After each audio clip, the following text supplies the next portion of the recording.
Molti pensano che vendere una casa sia solo una questione di numeri, metri quadri, prezzo, zona, ma in realtà ci sono situazioni in cui l'immobile è solo la punta dell'iceberg. Il vero lavoro è sotto. Quando dietro una casa ci sono una separazione, un lutto, un'eredità o un cambio radicale di vita, serve qualcosa di più del mestiere.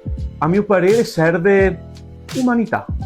Capita spesso a chi fa il mio mestiere di essere chiamato da una coppia che si sta separando o dai figli di genitori scomparsi che devono vendere la casa di famiglia.